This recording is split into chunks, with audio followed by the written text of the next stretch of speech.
Você está ouvindo o Papo Preto, um podcast produzido pelo Alma Preta em parceria com o UOL Plural, um projeto colaborativo do UOL com coletivos e veículos independentes. Este episódio faz parte da série Dicionário Preto, que explica termos relacionados às questões raciais. Olá, ouvintes do Papo Preto, seja muito bem-vindo a mais um episódio deste podcast incrível, produzido pela Alma Preto, uma agência de jornalismo independente, que conta com seu apoio para continuar levando os mais diversos conteúdos das temáticas raciais, com muita troca, criação de rede de apoio e principalmente conexão. Começamos aqui, então, mais um episódio dessa série especial de novembro, mês em que temos o Dia da Consciência Negra, e trazemos aqui para vocês a explicação de termos e conteúdos relacionados à temática racial, porque mesmo que o racismo seja considerado crime desde 1989, ele ainda está presente na sociedade brasileira enquanto elemento estruturante e ainda é negado, em alguns conceitos ainda mal compreendidos. Meu nome é Estela Diogo e estou aqui hoje com o ilustríssimo Aldilson Moreira, que é especialista em direito antidiscriminatório e autor do livro Racismo Recreativo, da coleção Feminismo Plurais. E ele está aqui para falar justamente desse termo, racismo recreativo, mas antes de entrarmos no tema, eu passo então a palavra para que ele também se apresente e conte um pouco da sua trajetória até aqui. É um prazer ter aqui conosco. Adilson, está com você a palavra. É um prazer estar aqui. Meu nome é Adilson José Moreira. Eu quero primeiro me descrever fisicamente. Eu sou um homem negro de meia idade, sou calvo, uso óculos, uso um cavanhaque e neste momento eu estou utilizando uma camisa branca e preta e azul listrada. Eu sou bacharel em Direito e em Psicologia, sou mestre e doutor pela Federal de Minas Gerais, também sou mestre e doutor pela Universidade de Harvard e sou especialista em Direito Constitucional, em Psicologia Jurídica e Direitos Humanos e também em Direito Antidiscriminatório. É um prazer tê-la aqui conosco, Adilson, mais uma vez, muito obrigada por estar aqui. E então vamos entrar aqui no tema, para abrir, eu gostaria que você começasse falando o que é o racismo recreativo. Quando a gente usa esse termo, a gente está se referindo ao quê? Bem, antes de oferecer uma definição do que é o racismo recreativo, eu quero oferecer uma definição geral do que é o racismo. O racismo é um sistema de dominação social que tem dois propósitos fundamentais: garantir vantagens competitivas para pessoas brancas e garantir que a respeitabilidade social seja um atributo exclusivo de pessoas brancas. Para que pessoas brancas continuem tendo uma série de privilégios, uma série de vantagens, pelo simples fato de serem brancas, a sociedade precisa ser permanentemente convencida de que só pessoas brancas são atores sociais competentes. O racismo tem uma dimensão cultural e também uma dimensão institucional. O elemento central da dimensão cultural do racismo é a doutrina da superioridade branca, da superioridade moral, física, estética, intelectual, acadêmica, entre outras. Estruturalmente ligado a essa ideia da superioridade branca está a noção de que todas as instituições públicas ou privadas devem operar com um objetivo bastante específico: garantir vantagens para pessoas brancas. E isso ocorre por meio da discriminação sistemática de pessoas não brancas.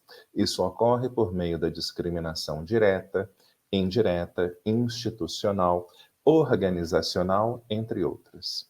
O que eu chamo de racismo recreativo é um aspecto da dimensão cultural do racismo.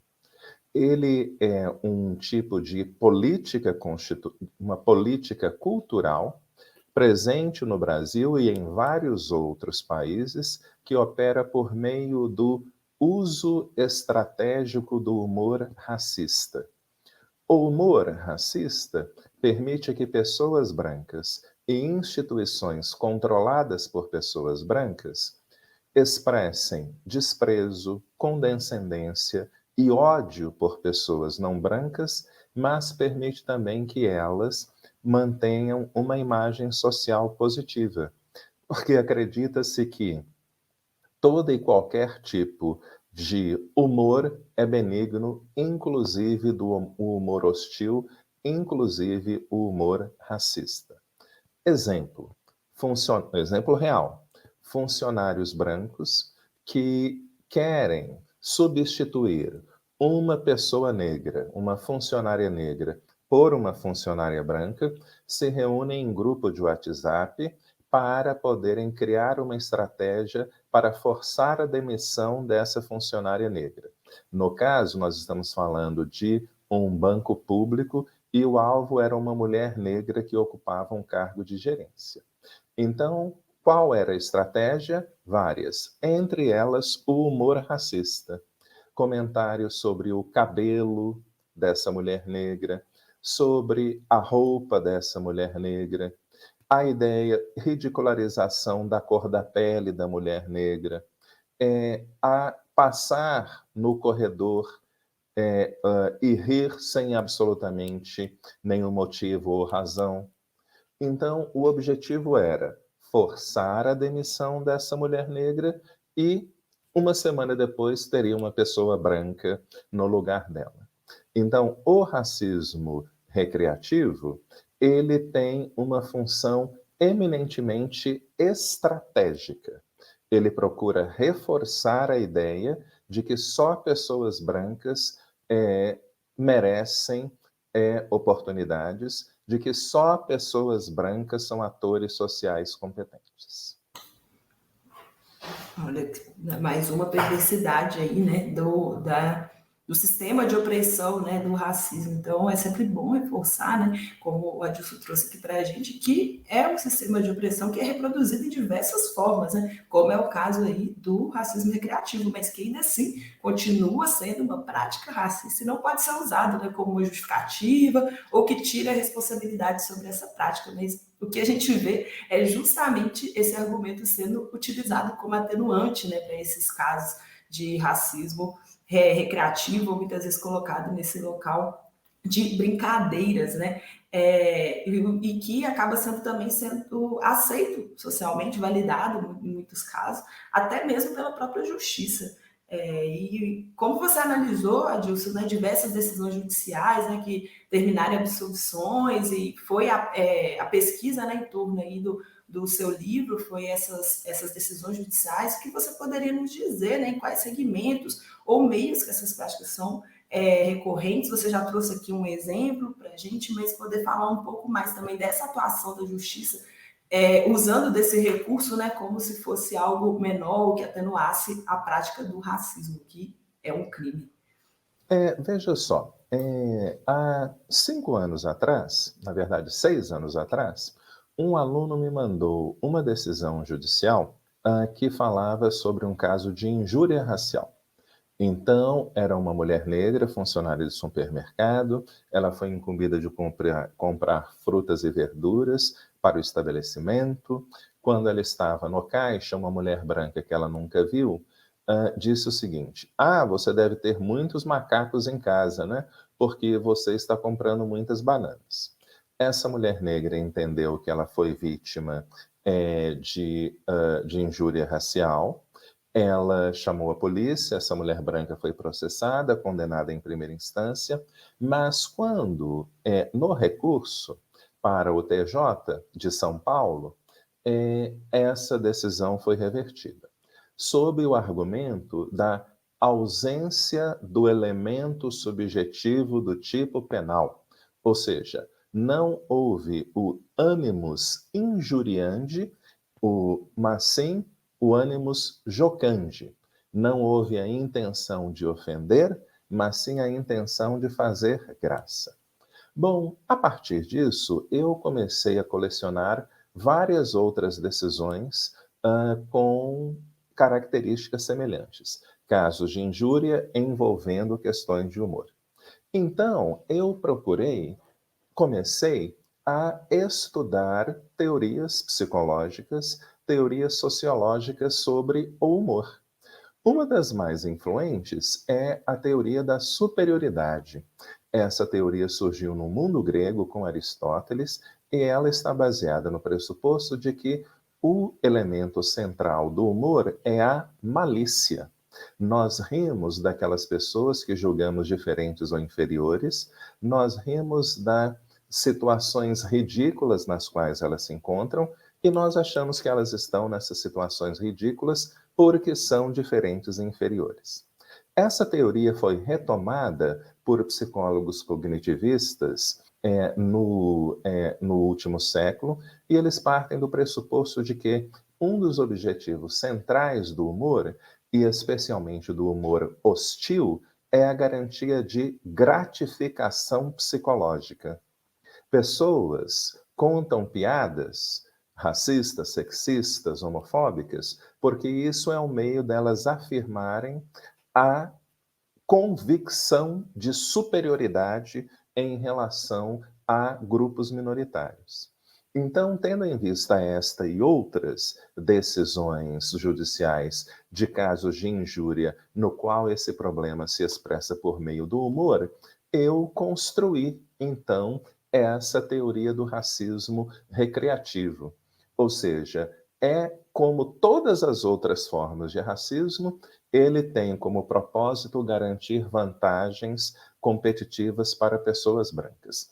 E de que forma? Desqualificando moralmente pessoas negras. Então, o que ocorre em inúmeras decisões judiciais? Muitas vezes as pessoas, quando são condenadas, muitas vezes elas não são. Muitas vezes elas deixam de ser condenadas porque os juízes entendem que o humor tem sempre uma natureza benigna. Porque os juízes entendem, e este foi um argumento utilizado no caso que eu mencionei, que por aquela pessoa ter amigos negros, ter convivido com pessoas negras, e a mulher branca que ofendeu a funcionária do supermercado, do restaurante, fez isso. Ela levou fotos dela abraçada com pessoas negras, levou foto de pessoas negras na casa dela, e isso foi o suficiente para convencer o juiz de que essa pessoa não poderia ser racista. Então, nos casos, há pessoas que argumentam: eu não sou racista porque a minha empregada é negra. Se eu fosse racista, pior, né? se eu fosse racista, eu não contrataria uma empregada negra. Eu não posso ser racista porque a minha professora primária favorita era negra, porque a minha ama de leite era negra. Sim, minha babá, né? E é interessante, então, nós observarmos, assim, a correlação entre o racismo recreativo e o sexismo amigável, porque ele é muito dirigido à mulher negra.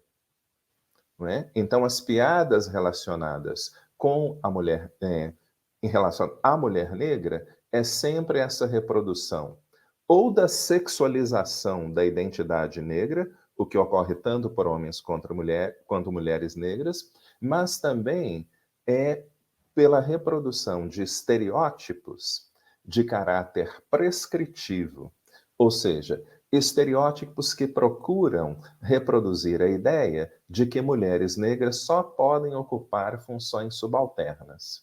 Então, quando nós olhamos nesses casos, principalmente os que ocorrem no ambiente de trabalho, é sempre esse tipo de coisa. É sempre um funcionário que chega para a mulher negra e pergunta o que ela fez no final de semana. Ela disse que fez isso ou aquilo, mas como assim? Você não foi, você não sambou, você não rebolou, ou coisas dessa natureza, tá? Então, é sempre piadas com o cabelo da mulher negra, é sempre piadas com a ideia de que mulheres negras não são parceiras sexuais aceitáveis, e por aí vai. Justamente, né? Aceitáveis para as relações sociais, né? Porque o que a gente muito vê é essa sexualização, hipersexualização do corpo né, negro feminino nesse lugar da aventura, do lugar do escondido, do que não é socialmente aceito, né? E essa problemática aí por trás também dessa colocação dos corpos, né, femininos, também negros nesse lugar do, minha empregada, minha babá, né, sempre no lugar também da relação do cuidado e da pessoa responsável, né, por aquele cuidado. E além disso também a própria mídia, né, e a sociedade de forma geral contribui ainda. Hoje a gente vê um avanço maior assim, nessas discussões, foram anos, né, de construção de imagens que colaboraram com a baixa autoestima das mulheres negras, né? Fazendo piada com o cabelo, imagens estereotipadas, né? Filmes, novelas, enfim. E também dentro do futebol, é muito recorrente, né? Dentro do futebol, o racismo aconteceu, o racismo digamos aí, recreativo, né? Nesse lugar também do, tá no momento de extravaso, né? As pessoas estão aqui no momento de diversão, não se deve levar a sério. E os dados, né? Eu trouxe aqui os dados do Observatório da Discriminação Racial do Futebol de 2021, revelou que de 2016 a 2019, os casos de discriminação no esporte brasileiro aumentaram ano após ano, e só caiu em 2020 porque foi o ano, né, no auge da pandemia, do distanciamento social, então os estádios não estavam recebendo torcidas. E voltou a crescer em 2021. Teve 158 casos registrados, né, que muitos casos não são registrados. E é muito colocado dessa forma de agora tudo é racismo, não se pode brincar, nossa, estão problematizando demais. O que você tem a dizer sobre essa realidade e essa percepção também das pessoas de acharem que é uma problematização desnecessária e como, né, que a gente pode pensar em medidas para que isso seja levado e considerado também com a devida gravidade, né, do crime do racismo. Sim. Antes disso, eu queria fazer quero explicar um conceito importante para nós entendermos o racismo no futebol. Estereótipos são falsas generalizações que nós fazemos sobre membros de determinados grupos, especialmente grupos subalternizados. Estereótipos têm 3 dimensões. Eles têm uma dimensão descritiva, uma dimensão prescritiva e uma dimensão relacional. A dimensão descritiva do estereótipo designa supostas características de membros de um determinado grupo. A dimensão prescritiva designa os lugares, as funções que membros de um determinado grupo podem ocupar. Os estereótipos também têm uma dimensão relacional. Eles designam todas as vezes que eu afirmo algo sobre membros de um determinado grupo, eu estou afirmando algo sobre membros de um grupo cognato. Então, quando eu digo que mulheres são emotivas, eu estou afirmando que homens são racionais. Quando eu digo que negros são macacos, eu estou afirmando que só brancos são seres humanos. Quando eu digo que negros são indolentes, eu estou afirmando que brancos são trabalhadores. Então, o que ocorre no campo de futebol? Nós estamos diante, sim, de um espaço de recreação, não é? E dentro deste espaço de recreação, nós temos a manifestação de uma série de estereótipos, com o objetivo de ofender jogadores do time adversário, muitas vezes do próprio time. O que essas torcidas fazem?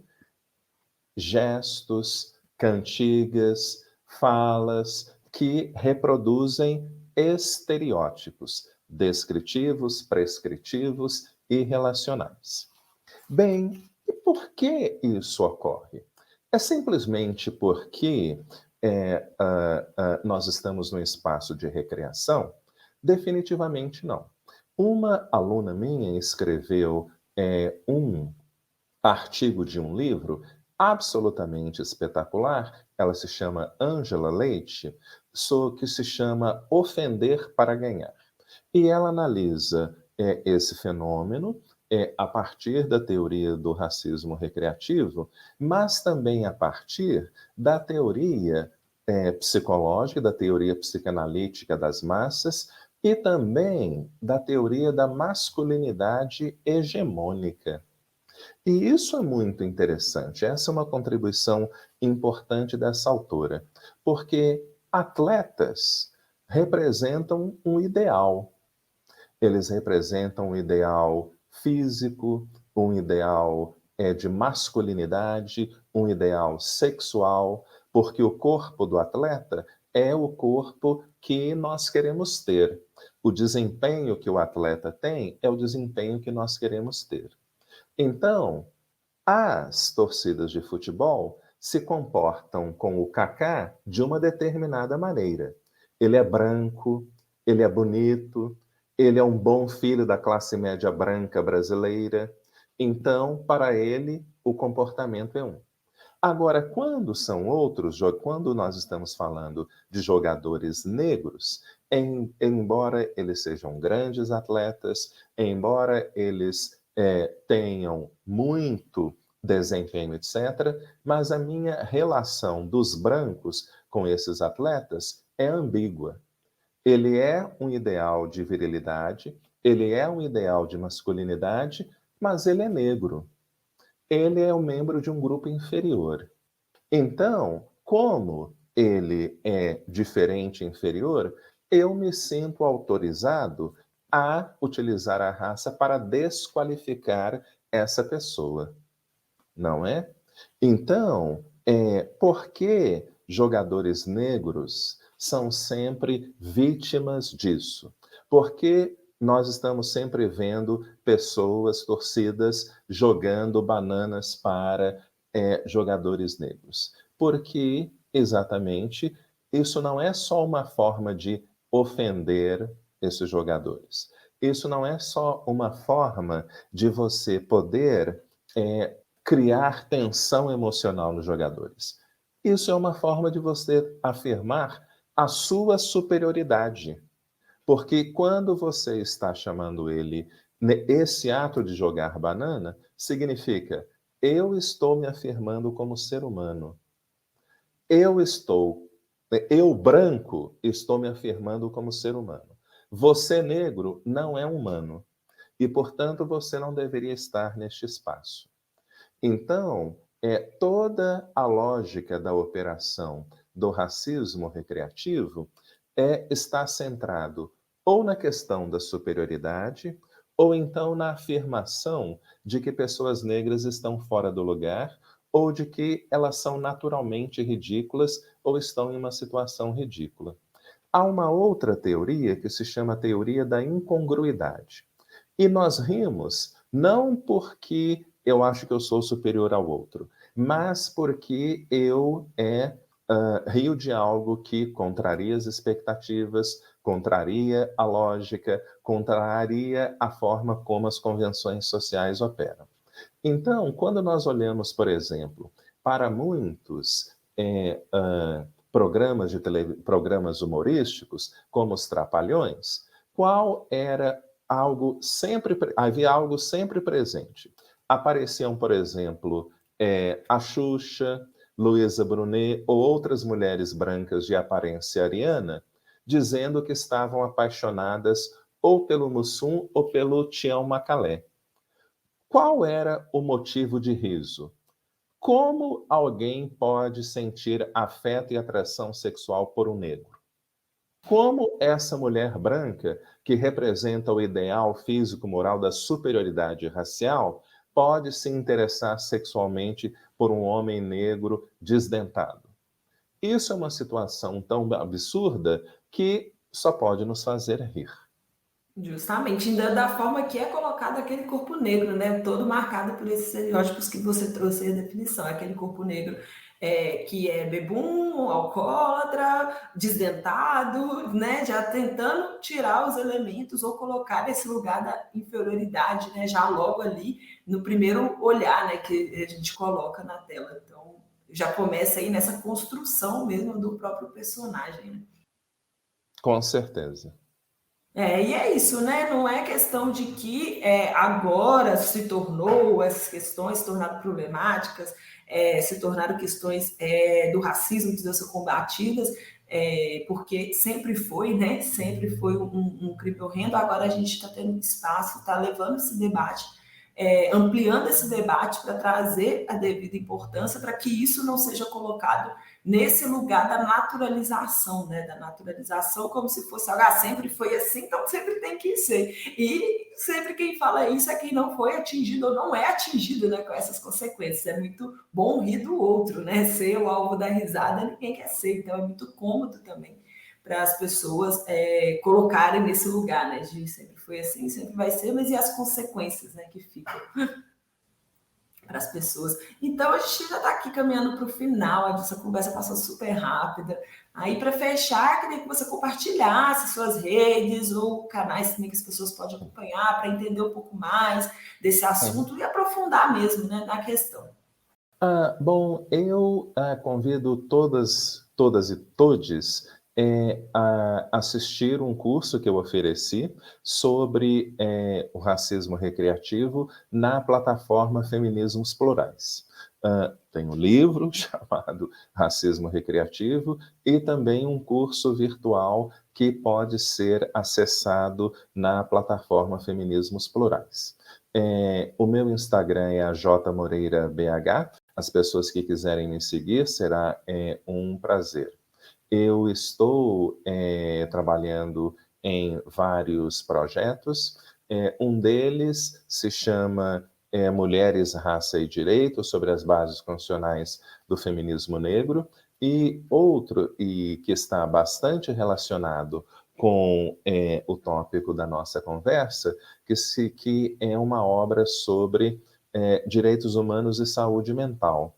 Neste livro, eu procuro demonstrar como que o racismo, o sexismo, a homofobia e outros sistemas de violação de direitos humanos são responsáveis por problemas, por estresse emocional permanente de grupos minoritários e de pessoas negras.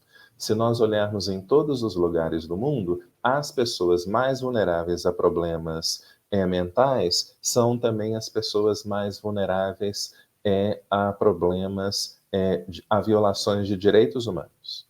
Então, esse livro se chamará Por que os seres humanos sofrem? Uma teoria psicológica dos direitos humanos. Muito obrigada pela indicação, pessoal, acompanhe, siga, entenda mais sobre o tema, né, com esses materiais, e é importante também vocês continuarem nos acompanhando aqui, compartilhando esse conteúdo, fazendo ele chegar às pessoas, né, para que seja entendido. A gente vai trazer outros conteúdos aqui também sobre termos e conceitos, né, relacionados às questões raciais, principalmente para a gente entender essa perversidade do racismo, como ela está emprenhada em vários segmentos da nossa sociedade, como isso deve ser combatido. Adilson, mais uma vez, muito obrigada pela sua participação. Foi um prazer ter você aqui com a gente no Papo Preto. O prazer foi todo meu. Você ouviu o Papo Preto, um podcast produzido pelo Alma Preta em parceria com o UOL Plural, um projeto colaborativo entre o UOL e coletivos e veículos independentes.